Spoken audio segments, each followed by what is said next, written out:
Maybe, but chess players are also so curious, like what was happening and what did I miss. Like, it's very hard to resist that urge. And here we are. Let's have a look. Yeah, right now both clocks are 10? Cool. Maybe they both said 10. They both they both said 10 minutes. That would be a huge advantage for Black then if it was equal time. But it looks like Wei Yi has been given the white pieces. So Firouzja won the bid. We'll see how much time he starts with on the clock. And here we have 649. That's what wow. He believes in his mouse skills. He will go low. Yeah, that's the lowest bid we've seen. Yesterday, we didn't see a single bid under 7 minutes. But here, Firouzja really believes that he can catch up. And yeah, what we saw in the first two matches that he definitely is the faster player of the two. Yeah. The faster player, but he has a tendency to get down to 20 seconds. And then you have to be really fast. This is all theory. They're comparing some very direct line. In the Italian, Queen to C2 is meant to be small surprise, which once again is one of those. It will be somewhere in your files. This is not unheard of, but it's meant to maybe make Alireza second guess his repertoire. He takes on C3, pawn takes. Big decision if you want to take on F3 here, give white double pawns or not, because these double pawns could also be strong. Advancing to F4 and F5, so it's very double-edged. Yeah, I've always found this structure very difficult for Black because the bishop on B6, knight on C6, they both feel very restricted by white structure. At some point, I feel like Black has to play F6 in order to free that position. Yeah, there we go. Firouzja does it right away. Trades on C6. Very, I would say, positional approach from Wei Yi, and feels like not a bad choice for this Armageddon game. Do you have any kind of strategy for the opening? Are you trying to play something slower that makes the game longer, or what do you think? Necessarily, I think with white, if you can surprise your opponent even slightly, because he has little time on the clock and it's very hard to react to surprises in chess, then that's already a big accomplishment. Looks like he's achieved that. Structure is very complex. Black's king is safer, but he has this bishop on b6, which is really not participating right now, and it's very hard to reactivate because it's sort of boxed in by his own pawns. Yeah, Firouzja's definitely spent more time in this opening. Wei Yi only 30 seconds, whereas Firouzja is already a minute and a half down compared to what he started with, but still plenty of time, and a number of pieces have gotten off the board. So if Black somehow finds a way to break with c5, and kind of free his position. And King F1 is a weird move. Putting his king in the danger zone? Yeah. Not getting King F1. And yeah, there's the C5 break, and it feels like it's just White's king that's open here. I mean, this has gone very wrong for Wei Yi really fast. Yeah, pawn to A4 doesn't do much. You can even move up your own pawn to A5 and stop this inquiry. Yeah, like A5 here. I'm also wondering if Black is going to maybe push C4 and then advance his other C pawn? Yeah, right now A5 is a threat, so yeah. Oh, A5, yes. Yeah, he has to figure this out for the bishop. Okay, takes. Just take and take. Very direct. White will take. F8. I'm worried about the white king standing there on F1, and Alireza is willing to open the position further. Pawn to C5 again. Yeah, love this move. If takes, we probably see a rook to the C file. And yeah, it's just open lines to White's king. And Black's king very, very safe, can get tucked away there in the corner of the board. Was a strange choice putting that king there. What can White do? It looks like you have to take that pawn. Then you can pin it. You can also take the pawn in the middle of the board with the queen hitting that rook in the corner. Looks like Black gets to have more fun here. Yeah, he takes, attacks the rook. Rook goes away. B1 looking for some kind of discovered attack against the queen, but right now the only threat is to that bishop on b6. Maybe we see bishop a5 challenging the rook on e1, and yeah, this is looking great for Firouzja's chances. He only needs a draw in this game, but right now he's simply better on the board. Even though he's 4 minutes down, it looks like he found a decent pace. He started at 6.5, and he hasn't slowed down all that much. Yeah. As we've seen, all he needs is 20 seconds to finish out a game in a nice position. So still plenty of time for him. And yeah, it's simplified. Now d5, d4 is a potential threat here. Doesn't look good. The king is just too open. There's also always this queen check in the corner, or queen to h5, h3, f3. I don't see how you can stabilize enough with white here to generate any winning chances. Maybe you survive, but doesn't look great.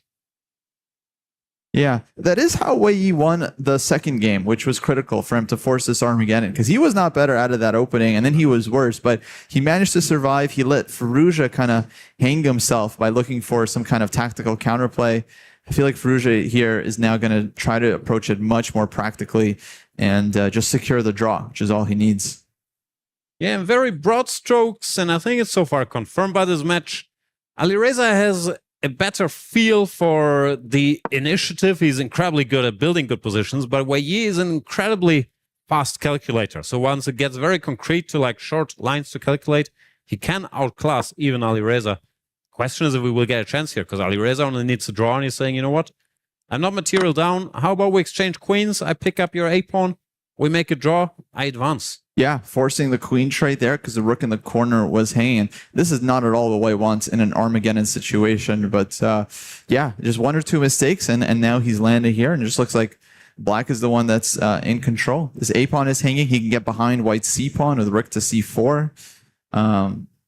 Looking great. Wei Yi's really just going to have to come up with some magic, and a bit of a smirk on Wei Yi. I've never seen him express emotion, Jan. And a bit of a smirk. He doesn't really love his chances there. They would like to get his king out of the way at least. But the problem is if you move the king, there's this pawn to d4 using the pin. So he has to bring the rook first, rook to g1. But now Firouzja can just take that pawn, be a pawn up, and needing a draw, an endgame a pawn up is a pretty good starting spot. Yeah.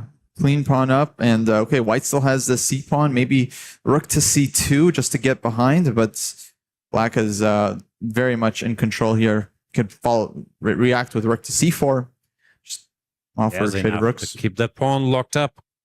Nah. Okay. I keep saying I don't see much hope for Wei Yi, and then something dramatic happens, so I should stop saying it. But I don't see much hope for Wei Yi. Yeah, well, we got to call it like it is, and then, you know, things happen, and then we call it differently. That's how it works. Gotta be flexible. Okay, he does what he's supposed to do, keeps making moves. Can't change the status quo. Bishop to c7, attacking that rook and the h-pawn behind it. Guessing invites rook to h3, but yeah, I don't see another decent move here for white. Yeah, no. Maybe you can go forward, rook to g5, and that invites pawn to d4 as well. Once again, he has to create winning chances. Like, where are the winning chances? Yeah, not seeing it. Firouzja still with a ton of time on the clock. He can make hundreds of moves, you know, from here if he wanted to. So, yeah, but okay, he has to figure out what to play. He can take on h2. That kind of gives white some activity. Maybe d4. Yeah. Bishop has to drop back. The computer doesn't like it because the computer wants to make a draw. He wants to take on d4, rook takes, rook e7, make a draw. But it's Armageddon, you can't make a draw. Yeah. Just unacceptable result here for white. Needs to play for the win. A draw is basically the same as a loss. A d4, bishop f6, very solid setup here for black. Covers his d-pawn, covers g7, so there's no accidents that can happen there. Yeah, white's c-pawn is not going anywhere for the moment. Classy little maneuver, improving that bishop, safeguarding everything in his position. Still, nothing to worry about for Alireza. Only that c-pawn, keep an eye on. But yeah, he has both rooks to deal with it. It's not going to be a problem. Okay, rook e6, trying to advance. There's rook c8. You can still get behind with the rook to c4, so this pawn is not advancing anytime soon. The problem is all the good moves seem sort of fighting for survival with white, like bishop to g5, try to exchange a bishop, and then maybe you can hang in there. But that doesn't help Wei Yi either. Yeah, it needs to keep it complicated. Maybe king e2 now, start to bring in the king, but rook to c4 is coming, yeah? c4 is a big threat just to rounding up that c-pawn. I'm sorry, Wei Yi, I just don't see it. Yeah, once again, this game seems to be going Firouzja's direction, but so far it's been 2 games, and he had struggles in the conversion in both. Absolutely. What could you do? If you push that pawn further, then just the other black rook attacks it. You can defend it for a move or two, but it's not gonna go anywhere. Bishop f4, bishop d6 is there, but then, yeah, again, the pawn is stuck. So you're holding on to the pawn, but not really making much progress. Yeah, black has his own passer as well. Once that stops running, will distract white. D pawn. Yeah, as soon as his bishop moves out of the way, black will start running that A pawn. And yeah, that's a lot of counterplay. Wei Yi is getting lower on the clock. Soon he's going to be within a minute of Firouzja's time. Once that happens, seems very, very tough for him. Well, he needs a miracle. Like Alireza has 3 minutes and has an extra pawn in the end game. Something spectacular has to happen. Well, he's shaking his head because he sees there's no normal ways to create any problems. Oh, that means he has to find something abnormal. Bishop h6. Just try something. Even the abnormal ways don't work. I think all he can hope for is Alireza getting in his own head, maybe calculating some line for too long. But it looks like so far, Alireza spent 1.5 minutes on this game. No, sorry, that's not true. 3.5 minutes on this game. He's playing fast. He's got it under control. Yeah, but maybe that's the ploy. Give Firouzja something tactical to calculate and hope that he just spends too much time. It's really difficult to do as a chess player. Wei Yi catching up on the clock, about to overtake or undertake Alireza. But yeah, shaking his head. He knows that objectively his chances are very, very slim. He can hold this position easily. He can make a draw, but that's basically the same as a loss in this match. We are in Armageddon. Yeah, he keeps shaking it again. There's bishop to g5. Okay. Firouzja, the nemesis. Decides that best move, but not really playing for a win. You have to get rid of that strong bishop to expose the black king a little bit. Exactly. I mean, I guess he's hoping for, you know, maybe he can double his rooks on the second rank, but yeah, Firouzja's just not going to allow it. Take the bishop, put one rook on c7. You're happy to simplify. You can trade the pawns. Yeah, there he goes, covering all the soft spots in his camp. Yeah, difficult to even come up with a way for white to win here, just short of a massive blunder. There is no way for Wei Yi, no pun intended. Rook to c4 next, and then you just push up these pawns, the d pawn or the a pawn. You're happy to trade them for the white c pawn, because with 2 versus 2 pawns on the king side, there is zero way for white to win. Just hopeless. Yeah, looking good for Firouzja. Rook to c4 now, probably the move. Just take the c pawn, and then you really just get rid of all your losing chances. Wei Yi holds on to the pawn, but now along a5, a4, you can just push the a pawn up the board. Exactly, you can hang on to it, but you can't make progress. I like rook c3, not bringing in the king. Subtle for white. Okay, h4, very far from making a threat is Wei Yi. Now h6 is there. You can play a5. Just run a5, a4, a3. Yeah, and yeah, soon white is just gonna be facing a loss. But is Alireza doing his calculating thing again? Why, Alireza? Push the pawn. a5, yeah, h6. One also. trick I can see is rook f5 threatening rook e8 checkmate, but it's a bit too on the nose. I think he's trying to prepare it, like h6, rook f5, and then rook e8, rook f8. Which of course should never work, but you have to hope for something. At least a hint of a chance for Wei Yi. At least he has some mate threats in mind, and yeah, Firouzja getting a touch stress there. His heart rate doesn't show it, but his face. Rook f5, there he goes. Now he wants to give a check and then bring the other rook, creating some threats, but rook to c8 covers the back rank. Okay. Gives up the 7th rank for now, but that's less important, because if any move rook moves there, then you take the c pawn and you're fine. You take the c pawn, and then your rook can swing over to g5 and hold g7. I think he's noticed this line. White can double on the 7th rank, but black will defend g7, and then yeah, you're just never winning that.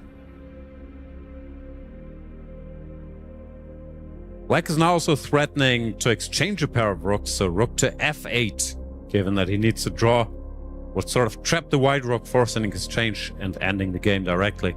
Yeah, if the rooks come off, then yeah, don't see any hope here for white whatsoever. Alireza said something. You're not allowed to speak to your opponent. Maybe that's Wei Yi's last chance. Oh, where are the lip readers at? What did he say? Draw? f4. A computer hates this move, but it doesn't matter that white is losing now. He just needs to create some drama here. Maybe he's given the question. Yeah, Firouzja keeping it practical. That's the clinical way, exchange the rook, and you can never lose. Exactly. And the A pawn starts running, and yeah, White will be forced to make a draw. Yeah, you can resign here with your Wei Yi because that's just a quiet draw offer. And there we go. The players are repeating, and Firouzja wins the Armageddon and qualifies for the next stage of the bracket. Wei Yi goes down to the lower brackets. Wow, tense match, Jan. It feels like it should have been a lot less close than it was. Yeah, it feels well deserved because Alireza